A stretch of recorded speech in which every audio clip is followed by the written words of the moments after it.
एकनाथ खडसेंसाठी भाजपचे दरवाजे कायमचे बंद झाल्याचं अधोरेखित झालंय। भाजप प्रवेशाच्या आशा मावळल्यानं खडसे आता राष्ट्रवादीच्या व्यासपीठावर जाऊ लागलेत। खडसेंचा फ्युचर प्लॅन क्लिअर झाल्यानं जळगावात आता नव्यानं खडसे विरुद्ध गिरीश महाजन असा संघर्ष पाहायला मिळणार आहे।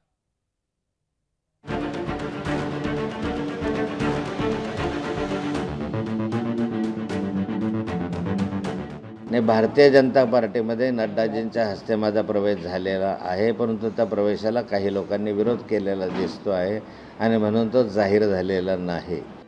अवघ्या 15 दिवसापूर्वी आपला भाजपमध्ये प्रवेश झाला असून तो जाहीर का करत नाही असं एकनाथ खडसे म्हणत होते। आता त्याच एकनाथ खडसेंनी कोलांटी उडी मारली।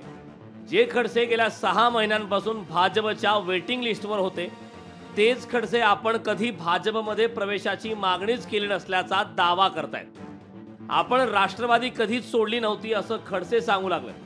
एवढंच नाही तर आता ते आपण राष्ट्रवादीत असल्याचा दावा करतायत। मी राष्ट्रवादी कधीही सोडलेली नव्हती।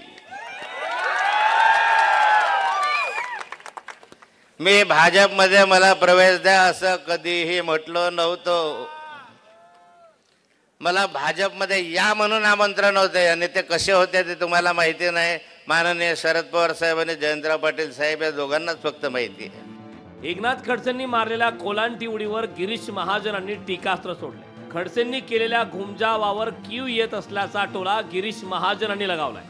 स्वतःला मोठा समजणाऱ्या नेत्याची लाचारी ही इतकी झालेली आहे। आता तुमच्या समोरच ते मला त्यांना सांगतायत, बाईट देत आहेत की मी त्यांना विनंती केली, मी त्यांना गेलो पण ते मला घेतच नाही। मी तिथे फोटोही काढले, माझा प्रवेशही झाला पण ते मला येऊ देत नाही। म्हणजे किती लाजिरवाणा हा विषय असेल मला वाटतं। आणि मला त्याची कीव यायला लागलेली आता। कारण आपण काय बोलतोय, रोज काय स्टेटमेंट देतोय। एकीकडे म्हणता मी भाजपचा प्रचार केला, एकीकडे आमदार ते राष्ट्रवादीचे आहेत। गणेशोत्सवानंतर भाजप प्रवेशाच्या निर्णयाचं विसर्जन झाल्याचं एकनाथ खडसेंनी आता जाहीर केलं। खडसे आता राष्ट्रवादी शरद पवार पक्षात सक्रिय झाले असले तरी कुंपणावरच्या या नेत्याला आता तेवढी प्रतिष्ठा आणि मान मिळेल का याबाबत शंका आहे। सुमित देशमुख, लोकशाही मराठी, जळगाव। लोकशाही मराठी ऐका, पहा, जागरूक रहा।